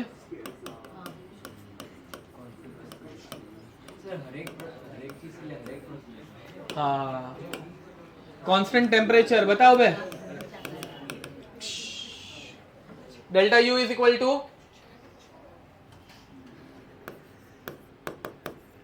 NCV डेल्टा T, या फिर DU is equal to NCV DT. At constant temperature delta T is equal to 0, तो delta U is equal to और DU is equal to 0. Followed. तो constant temperature पे अगर question आ गया, 0 लिख के आ जाना, ठीक है. बाकी कितना भी बड़ा फिर क्वेश्चन होने दो, 0.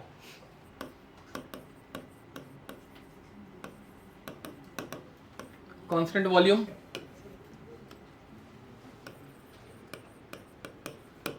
कांस्टेंट वॉल्यूम मतलब delta V is equal to 0 और dV इज इक्वल टू 0, ठीक है. एंड यहाँ सॉरी, यहाँ पे एक छोटी सी चीज़ और एक ऐड कर दो.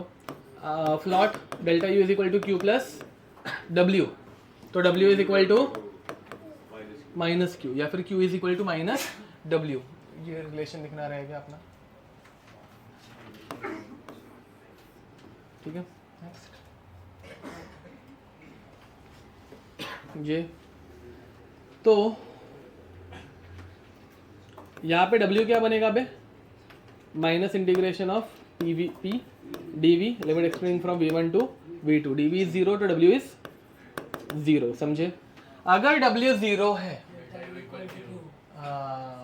वेरी नाइस, तो delta U is equal to Q V.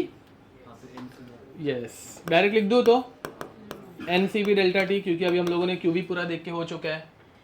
QV मतलब Q is NC and delta T, तो QV is NCV delta T. Followed. हाँ, उसमें फर्स्ट टाइम जब डेल्टा U NCV लिखा था, it is a state function. नहीं, अरे देखो बे, delta U is a state function. Isochoric में भी सेम फॉर्मूला, आइसोथर्मल में भी सेम फॉर्मूला, आइसोबैरिक में भी सेम फॉर्मूला, कभी चेंज नहीं होगा, ठीक है। उसी बदले वर्क डन, आइसोकोरिक में साला 0 है, बट आइसोथर्मल में माइनस क्यू है। पाथ फंक्शन, पाथ चेंज करने से चेंज होता है, समझा। W एंड Q दोनों चेंज होता है। मैं क्या बोल रहा, समझ में आ रहा है। But internal energy is a state function. अगर यहाँ पे ये 0 है आइसोथर्मल और ये आइसोकोरिक है, बट इसमें भी अगर आइसोकोरिक क्लोज कंटेनर में मैंने टेम्परेचर चेंज नहीं किया तो डेल्टा टी अभी भी 0 होगा, तो वापस वैल्यू क्या बनेगी, 0 ही बनेगी। मैं क्या बोल रहा, समझ में आ रहा है। तो स्टेट फंक्शन का फॉर्मूला कभी चेंज नहीं होगा। और अभी तो हम लोग मतलब वो सोच भी नहीं रहे ना स्टेट की पाथ है, वो फॉर्मूलाज अपने आप वैसे ही आ रहे हैं। यहाँ पे W 0 आया, बट वहाँ पे W 0 था क्या, नहीं। बट साला यहाँ पे डेल्टा U 0 आया, यहाँ पे भी डेल्टा T 0 करूंगा तो 0 होगा कि नहीं होगा, होगा, ठीक है। या फिर फॉर्मूला दोनों का सेम ही है ना, NCP delta T NCP delta T, समझा। ओके,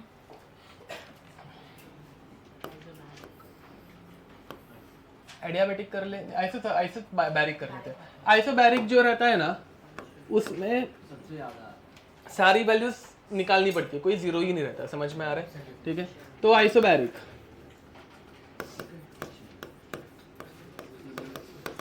इसमें कुछ डिराइव करने जैसा है ही नहीं, मतलब इसमें एंथैल्पी डिराइव होती है, तो भी एंथैल्पी नहीं पढ़ रहे ना, तो डिराइव करने की जरूरत नहीं है। कांस्टेंट प्रेशर, ये बताओ भाई, कांस्टेंट प्रेशर पे डेल्टा यू का फॉर्मूला क्या बनेगा, N CV delta T, because it is a state function independent of path, कभी चेंज नहीं होगा, NCP डेल्टा टी ही रहेगा, ठीक है। सॉरी NCV, हाँ NCV डेल्टा टी ही होगा, CP नहीं बनेगा, ठीक है। वर्क डन माइनस, हाँ वर्क डन, इसमें वर्क डन का formula W is equal to minus integration of P dV limit extending from V1 to V2।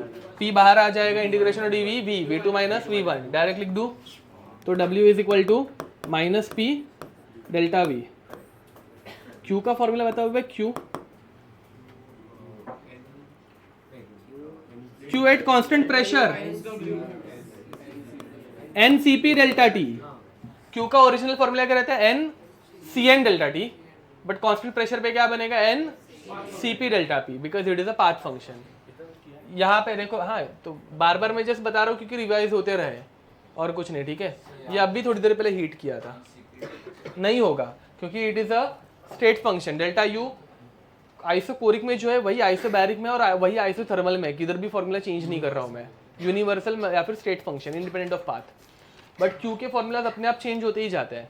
वो CN है, जो CN कांस्टेंट वॉल्यूम पे प्रेशर पे चेंज हो रहा है। हम लोग CN क्यों नहीं लिखते हैं, D क्यों लिखते हैं? क्योंकि एक प्रोसेस में वॉल्यूम कांस्टेंट आ गया तो सब में वॉल्यूम, क्या बोल रहा हूँ, मुझे क्वेश्चन नहीं समझा। फॉर्मूला NCN डेल्टा T है ना, NCN डेल्टा टी है, हाँ तो हम CV से लिखते हैं कि एक प्रोसेस में वॉल्यूम कांस्टेंट है, Constant. मतलब सब में ले रहे हैं कांस्टेंट। किसके लिए बोल रहे हो तुम, डेल्टा यू है क्यू, मुझे एक बार डेल्टा यू के लिए बोल रहे हो, हाँ NCV डेल्टा टी, हाँ नहीं NCV delta T formula delta U का, मैंने NCN कभी लिखा ही नहीं है। हाँ वो क्यू का फॉर्मूला है, ओके।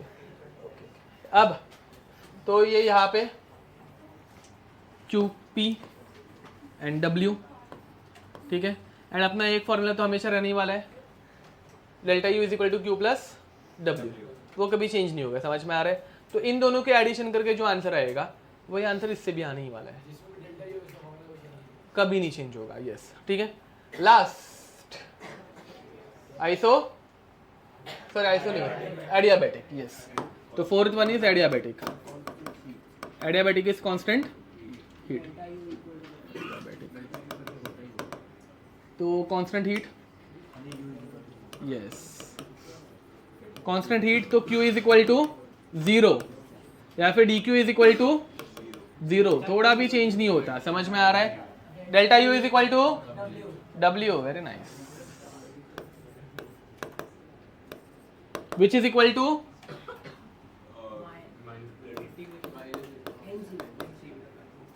डेल्टा U का फॉर्मूला भी W के लिए डायरेक्ट यूज कर सकते हो, W का यूनिवर्सल फॉर्मूला तो है ही, हाँ। अब Q 0 है तो delta U is equal to W, तो डेल्टा U का भी फॉर्मूला भी W के लिए इसमें अप्लाई होगा। ए तुम लोगों को क्वेश्चन कैसे आने वाले समझ में आ रहा है?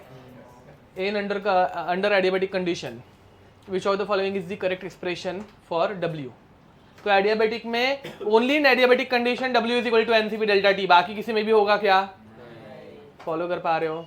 मैं और ऐसे 2-3 बार तो ये करते रहूँगा, ठीक है। उसके बाद भी नहीं आया तो बस ठीक है। हाँ नहीं, ये मैंने बताया था, ये पाथ फंक्शन है तो इसके आगे डेल्टा नहीं लगाते, वैसा फिजिक्स में लगा देते हो तुम, क्योंकि वहाँ पे सिर्फ रिवर्सिबल है। क्या वही बोल रहा हूँ, पाथ फंक्शन को हम लोग डेल्टा यूज नहीं करते, स्ट्रेट फंक्शन का डेल्टा यूज करते हैं। ओके, इधर तो कोई दिक्कत? ध्यान दो बे। तो CV can also be written as NR gamma -1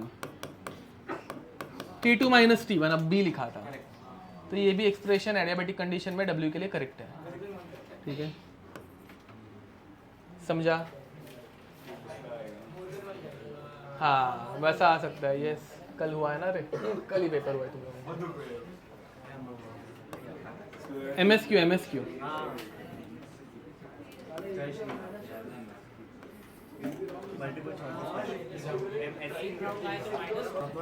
2024 में, ठीक है। इसमें मतलब ये भी क्वेश्चन मैंने खुद ने ओपन किया, मुझे खुद को सोचने के लिए बहुत सारे फॉर्मूलाज रहते हैं, खुद को सोचना पड़ता है कैसे क्या कर रहे हैं, ठीक है। अब देखो question is 3 moles of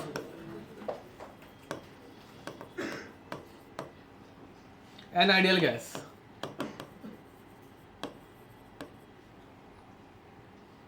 are compressed,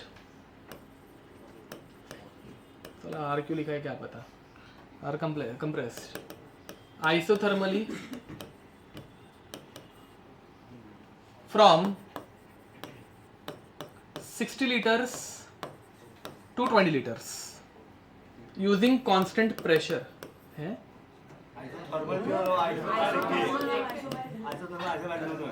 using constant pressure of 5 atmosphere, ठीक है। इजी क्वेश्चन है साला। Heat exchanged Q for the compression is, अबे यार और इजी कर दिया है। फॉर्मूला कौन सा यूज करना है वो भी बता दिया सालों ने, देखो। ओके, इसका आंसर है 200। जिन लोगों को नहीं समझा देखो बे, फर्स्ट ऑफ ऑल आइसोथर्मल मतलब क्या, delta T is equal to 0, तो हाँ delta T is equal to 0, तो delta U NCP delta T is also equal to 0। बहुत सी बार ये इतना बड़ा क्वेश्चन देखे, मैंने 2019 में ऐसे क्वेश्चन आया हुआ है, इतना सब कुछ देके एंथैल्पी पूछी थी जिसका फॉर्मूला भी NCP delta T, delta T 0, वहाँ पे आंसर 0 था। समझ में आ रहा है? इतने बड़े क्वेश्चन में मैंने क्या बोला समझा? मतलब इसमें ही वो पूछ सकते हैं कि what is the change in internal energy in this reaction या फिर इन दिस प्रोसेस, तो वो 0 आता, 0 टाइप करके आना था, ठीक है। ऐसा क्वेश्चन आया है क्योंकि अब ये 0 हो गया, तो we can say that delta U is equal to Q plus W, तो Q is equal to -W, and अपने को फॉर्मूला पता है minus integration of P dV, limit extending from V1 to V2, minus minus plus integration of P dV, समझा? P को बाहर निकालने का, तो P V2 माइनस V1, समझा? इंटीजर टाइप में माइनस आंसर भी आया होगा तो भी प्लस करके ही लिख के आना है, इतना एक रूल याद रखो, ठीक है। समझा मैंने क्या बोला? इंटीजर टाइप में माइनस, तो वो मेरी गलती नहीं है, इधर ध्यान दो बे, अभी मैंने बता दिया ना। अच्छा मैथ्स में तो मेरी बिल्कुल गलती नहीं है, ठीक है। हाँ, तो वहां पे आंसर प्लस में ही लिख के आने हैं, ठीक है। ओके, क्योंकि वहां पे कैल्सी पे मतलब वो टाइपिंग में माइनस टाइप ही नहीं होता, कितना भी टच करोगे ना उधर टाइप ही नहीं होगा, ठीक है। अभी इधर तुम लोग लिखा होगा तो भी गए -1, ठीक है, बट अभी याद रखो। चलो बे, हाँ होता है ज्यादा रो मत इधर, बस 20 -60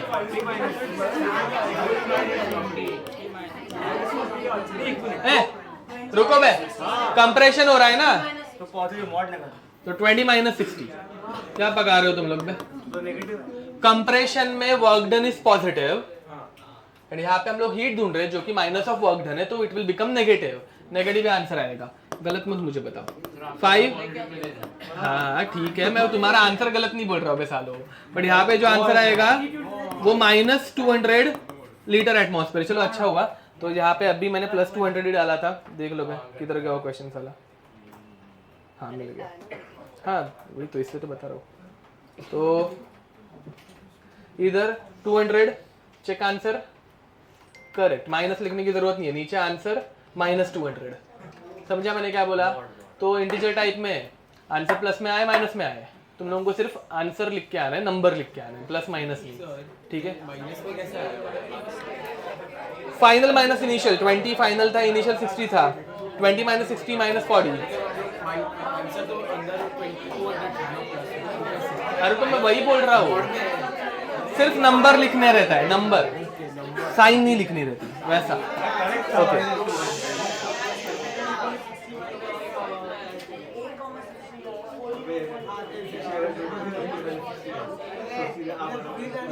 चलो भाई, ये वाला क्वेश्चन देखो।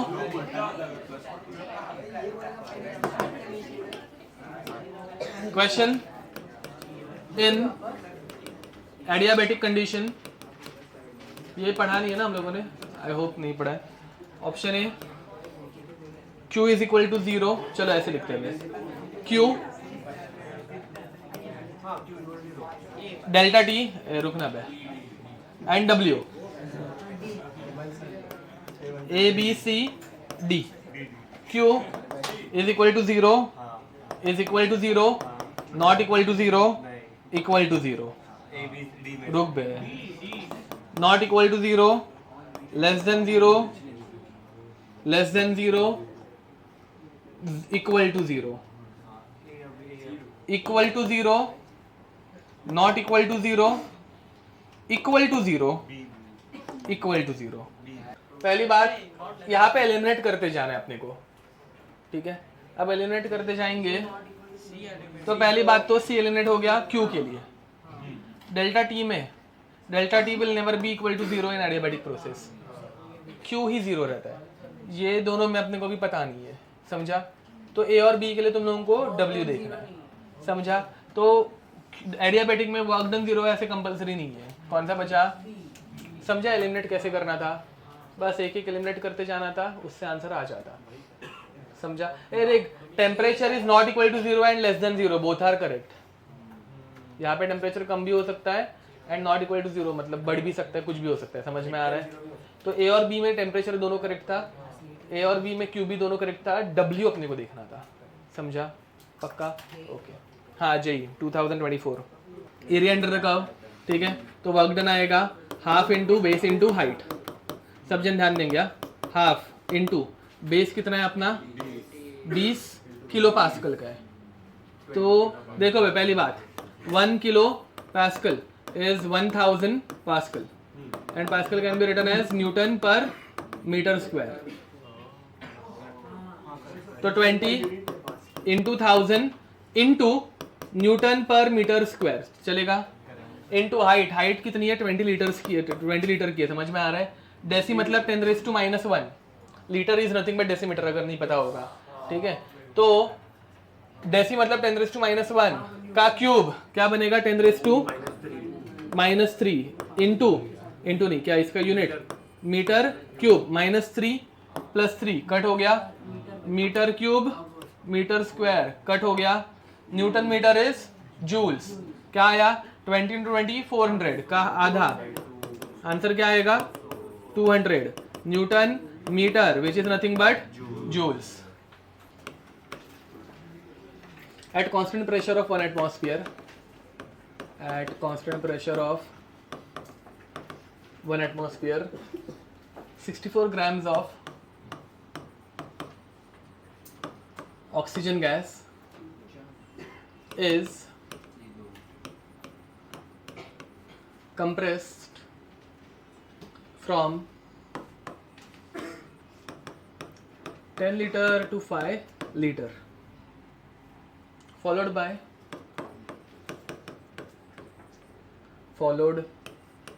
by heating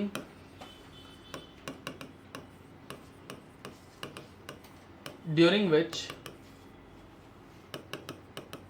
its temperature increases by 50 degrees Celsius. Find internal energy.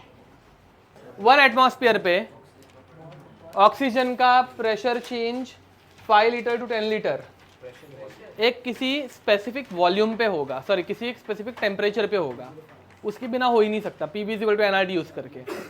तो मैंने कंसिडर किया ही नहीं है कितना है क्या है, तो नहीं, वो डायरेक्ट नहीं यूज़ होगा।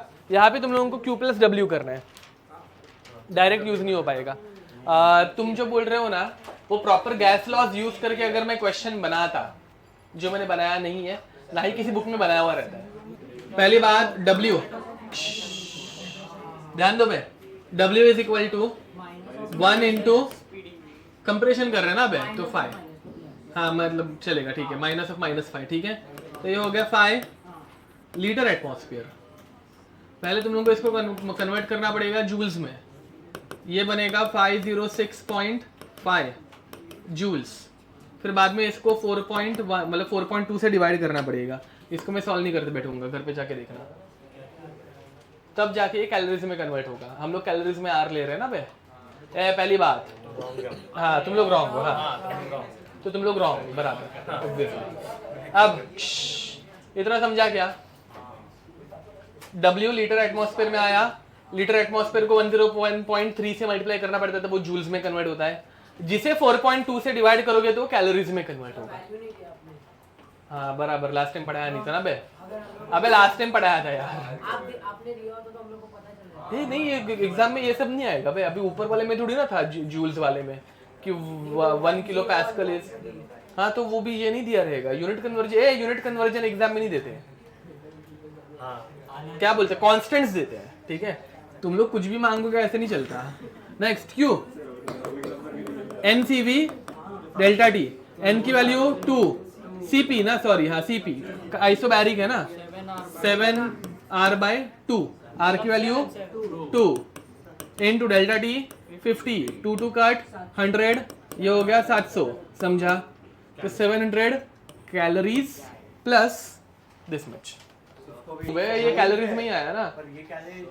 अरे तो इसलिए तो 4/2 से डिवाइड करोगे ना, जो आंसर आएगा दैट इज इन कैलोरीज, समझा। चलो भाई, डेल्टा U का फॉर्मूला क्या यूज किया? NCV delta T।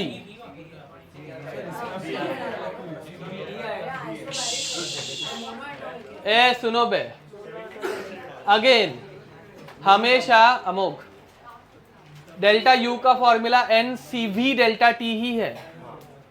वो NCP डेल्टा T होने वाला है क्या? It is a state function, universal formula. ये समझ में आ रहा है कुछ?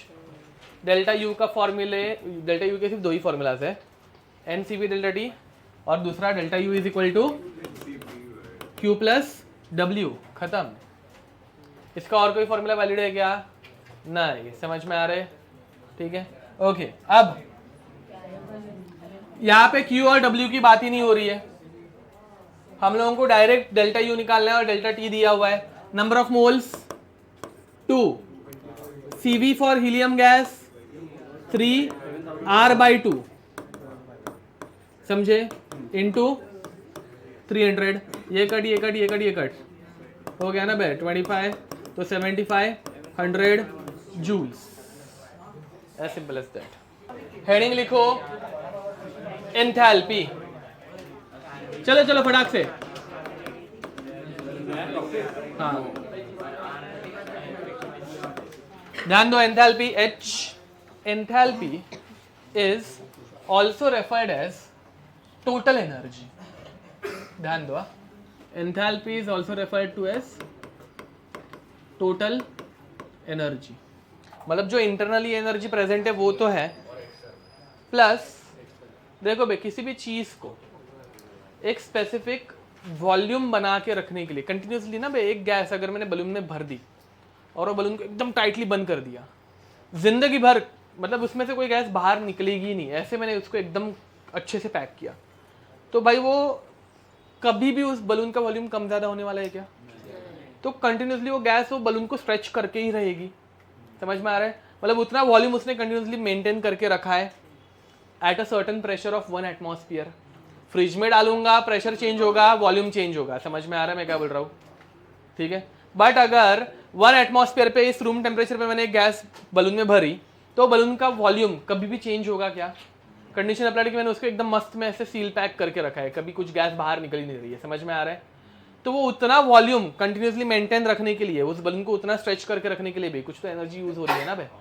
समझ में आ रहा है? That is called as pressure volume energy या फिर प्रेशर वॉल्यूम वर्क डन की एनर्जी। समझ में आ रहा है? ठीक है। तो total energy is the addition of, ध्यान दो भाई, टोटल एनर्जी या फिर enthalpy is the addition of internal energy plus pressure volume energy. समझा? एक स्पेसिफिक प्रेशर पे एक स्पेसिफिक वॉल्यूम मेंटेन रखने के लिए जितनी एनर्जी लगती है उसको ऐड करने के बाद अपने को मिलती है enthalpy. No doubt. Now can we count, can we find out exact value of U? तो can we find exact value of एच? वी कैन फाइंड, ये बताने की जरूरत है मुझे अभी वापस, ये लिख के देने की जरूरत है? ओके चलो अब इसके डेफिनेशन लिख दो। It is the addition of, enthalpy is the addition of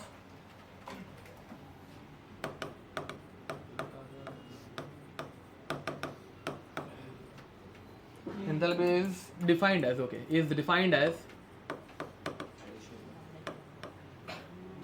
total energy of the system, total energy of the system which is addition of internal energy and pressure volume energy।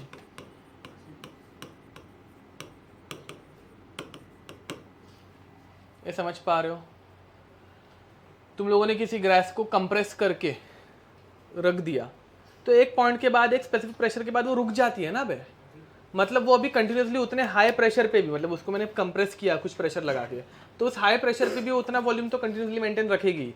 कभी zero हो जाता है कि collapse हो जाती है कि gas, नहीं ऐसे थक गई बेचारी और ऐसे रुक गई भाई, ऐसे नहीं होता। वो कंटिन्यूसली उतने प्रेशर पे उतना वॉल्यूम मेंटेन रखेगी, उतनी एनर्जी वो यूटिलाइज करती रहेगी। ठीक है। या फिर उसके पास उतनी एनर्जी पहले से है। ये तो निकल जाएगा। क्या निकल जाएगा? हाँ गैस एस्केप हो सकती है, हाँ, बट अगर अंदर है तो वो उतना वॉल्यूम मेंटेन रखेगी। ठीक है। ओके तो U is equal to Q, sorry delta H is equal to U plus PV। Next, can we find U? No. Can we find H? No. बताने की जरूरत है? नहीं। ओके चलो भाई डायरेक्ट फॉर्मूला डिराइव करते हैं। तो लिखना स्टार्ट करो। कंडीशन 1 मतलब स्टेट 1 एंड स्टेट 2। ठीक है। State 1 H1 is equal to U1 प्लस P1 V1। यहाँ पे H2 is equal to U2 प्लस P2 V2। Yes, final minus initial H2 minus H1 कर दूँ। Okay H2 minus H1 is equal to U2 minus U1 plus P2 V2 minus P1 V1 है। मैंने एक step skip कर दी, मैंने direct वो same मेरे फंक्शंस एक जगह पे ला दिए, चलेगा ना? मतलब भाई U2 प्लस P2 V2 माइनस करना था, वो मैंने ऐसे ही डायरेक्ट कर दिया, चलेगा ना? ओके क्या आएगा? Delta H is equal two plus delta PV। ये हम लोगों ने फर्स्ट लेक्चर में लिखा हुआ था फॉर्मूला, चाहिए तो देख लेना बाद में। ठीक है।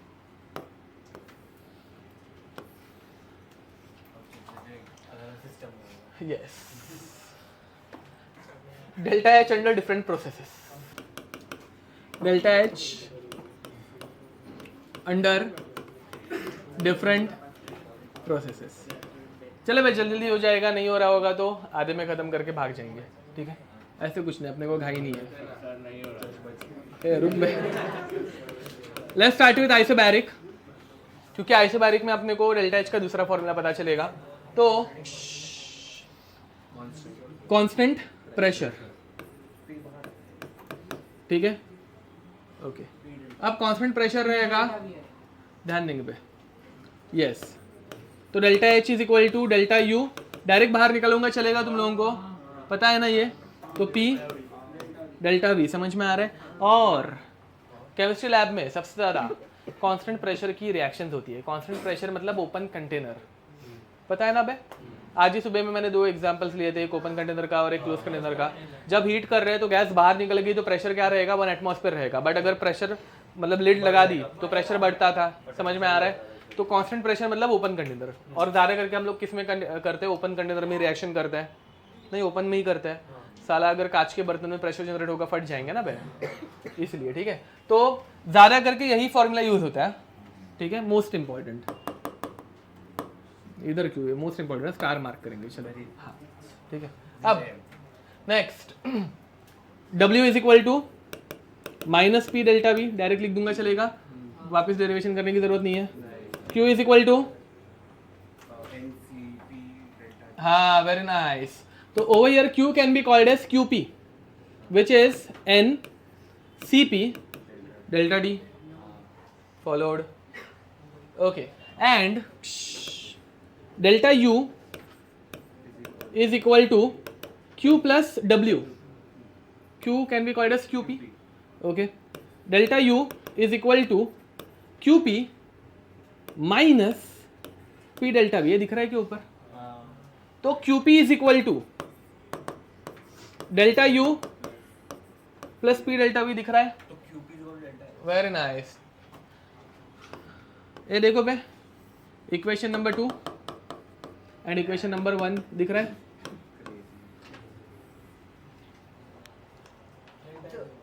Delta H is equal to QP, समझा। एंड QP का फॉर्मूला क्या रहता है, NCP डेल्टा D। तो therefore delta H is equal to NCP delta D, hence prove. So from this we can say that delta H is equal to QP. Therefore, delta H is equal to NCP delta T, which is a universal formula. ठीक है?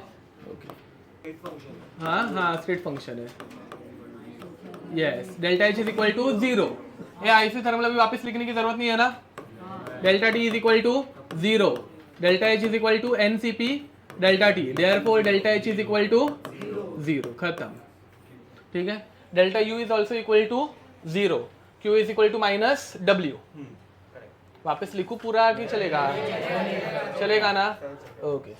बोलो। ये formula सिर्फ isobaric में use होता है? नहीं, सब में यूनिवर्सल फॉर्मूला। फर्स्ट लेक्चर में मैंने यूनिवर्सल फॉर्मूला एक जगह पे लिख के दिए थे, वो हर जगह पे किधर भी कैसे भी अप्लाई करो, कुछ फर्क नहीं पड़ता। उनसे ही सब कुछ डिराइव कर रहे हैं तुम लोगों को, ठीक है, ओके, यस। अब आइसो कोरिक, ओके। आइसोकोरिक में क्या होगा, delta H, very nice, is equal to delta A, कैसे बे, delta U plus V delta P, ठीक है।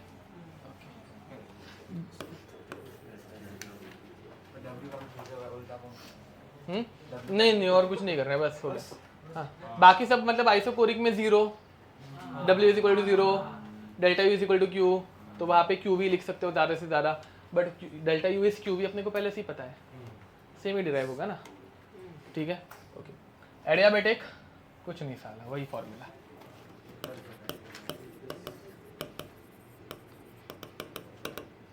एडियाबेटिक सब कुछ चेंज हो सकता है, प्रेशर वॉल्यूम दोनों चेंज हो सकता है। प्रेशर वॉल्यूम चेंज करते बैठने के बदले मतलब वो तो कर ही सकते हैं। मतलब डेल्टा H का फॉर्मूला पहला original, delta U plus delta PV, और delta H is equal to NCP delta T, ठीक है, any doubt? So with this we'll stop here till then, next time, bye bye. चलो bye. A doubt कुछ मत